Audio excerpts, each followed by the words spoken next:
IPO को लेकर हमने बात की थी कि रिटेल निवेशकों की अब दीवानगी थोड़ी घट रही है और रीज़न भी है उसका, भाई पैसा इतना गया है इसमें और लोग फंसा के निकल गए आपको, लेकिन आपको तो पैसा फंस गया।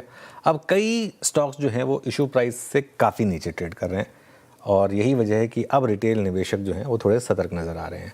हॉरमास से डेटा समझते हैं। हॉरमास FY26 गुजरा, कैसा रहा आईपीओ का बाजार? अब आईपीओ गुड आफ्टरनून मनोज। पहले तो आईपीओ का जो साल था वो जितना बड़ा नंबर्स के हिसाब से दिखे उतना ही निराशाजनक रिटर्न्स के हिसाब से भी है। और ये जो पहला जो प्लेट आएगा आपके स्क्रीन्स पर वो इस पूरी कहानी को दर्शाएगा कि वित्त वर्ष 2021 में जो आईपीओज आए थे उसका औसत रिटर्न जो था वो लगभग 200% का था। अब FY26 के ख़त्म होने के बाद वही औसत आईपीओ रिटर्न जो है नेगेटिव टेरिटरी में जा चुका है। नेगेटिव 7% के रिटर्न्स इस वित्त वर्ष में FY26 में आपको आईपीओज में देखने मिले थे। ये प्राइम डेटाबेस का डेटा कहता है और यही इस पूरे आईपीओ मार्केट की कहानी है जो एक बज़वर्ड बन गया था पिछले 2-3 सालों से। तो अब FY26 में जो है नेगेटिव 7% के रिटर्न्स आपको देखने मिले हैं आईपीओज में। अब नंबर्स की बात करते हैं। FY26 में एक और रिकॉर्ड साल था। FY25 तो था ही, FY26 भी रिकॉर्ड साल था।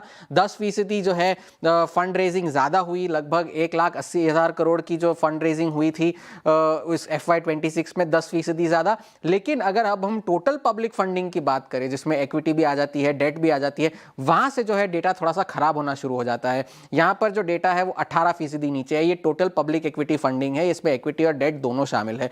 अब अगर हम बात करें रिटेल आवेदनों की तो यहाँ पर रिटेल की कहानी शुरू होती है। रिटेल जो आवेदन किए गए थे जो FY26 में वो भी FY25 के मुकाबले 23%, लगभग 40% नीचे है। लेकिन उससे पहले आईपीओ औसत की जो डील साइज थी वो भी घटकर 23% घटी है, लगभग 1600 करोड़ की हो चुकी है। ये है रिटेल की कहानी। औसत रिटेल आवेदन 40% नीचे है FY26 में। लगभग 21 लाख आवेदन जो होते थे वो अब गिरकर सिर्फ 13 लाख हो चुके हैं।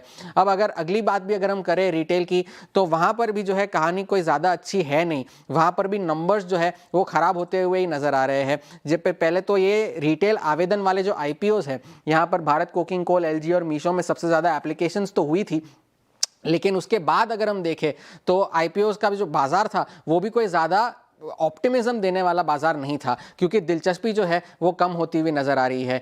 जो रिटेल की जो मांग थी वो 57% ज्यादा थी। FY25 जो फंड रेजिंग हुई थी उससे 57% ज्यादा थी, लेकिन FY25 में ये 100% ज्यादा थी। तो वहां पर भी नंबर्स जो है वो घटकर आए हैं और एप्लीकेशंस जो थे एवरेज वो भी आधे हो चुके हैं। FY25 में ये 36 गुना था, इससे कम होकर ये 18 गुना हो गया है।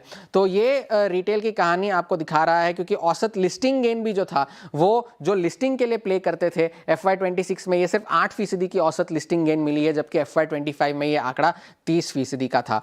और अगर हम बात करें किस तरह से फ्रेश इश्यूज को यूटिलाइज किया गया था तो विस्तार केपेक्स के लिए सबसे ज्यादा, फिर कर्ज भुगतान के लिए, वर्किंग कैपिटल और बाकी सारे अन्य चीजों के लिए। और आखिरी में जो बड़ा डेटा पॉइंट है उस ये दूसरा सबसे बड़ा डेटा पॉइंट कि 108 आईपीओज आए थे FY26 में, उसमें से सिर्फ 37 अभी ऐसे बचे हैं जो इश्यू प्राइस के ऊपर ट्रेड कर रहे हैं।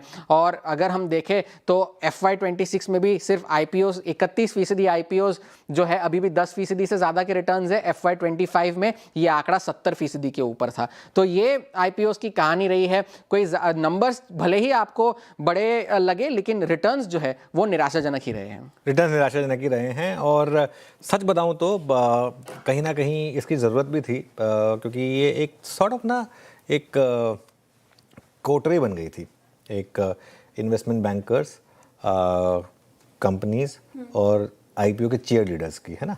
चीयर लीडर्स कौन है आई थिंक हम सब जानते हैं, लेकिन वो सब क्या है कि इतना उसमें फंसाया गया। अच्छा, हर आईपीओ में लिस्टिंग गेन या लॉन्ग टर्म, लिस्टिंग गेन या लॉन्ग टर्म, लिस्टिंग गेन या लॉन्ग टर्म के लिए ले लीजिए हर आईपीओ। अब कोई रिविजिट नहीं करता उनको, है ना। लोगों का इतना पैसा फंसा हुआ है। और एक चीज़ बता दूं मैं आपको, अनफॉर्चुनेटली ये पैसा वापस नहीं आ रहा। जो डूब गया वो डूब गया, नहीं आएगा वापस। इनमें से ये जितने भी आईपीओज हैं ना, फैंसी वाले जितने भी आईपीओज थे, ये नहीं आ रहे वापस। ये और गिरेंगे यहाँ से, जो 70-80% गिरे ना, यहाँ से और 70-80% गिरेंगे, आप मान के चलिए। तो अगर आप होल्ड करके बैठें तो किसी भुलावे में मत रहिए, वो मेरे करण अर्जुन आएंगे, वो नहीं होगा, आपके प्राइस वापस नहीं आएंगे, है ना। फंसे हैं आप तो फंसे हैं। अब जिन्होंने फंसाया वो उनसे तो आप बात कर नहीं पाएंगे, लेकिन ट्रस्ट में बुरे फंसे हैं आप।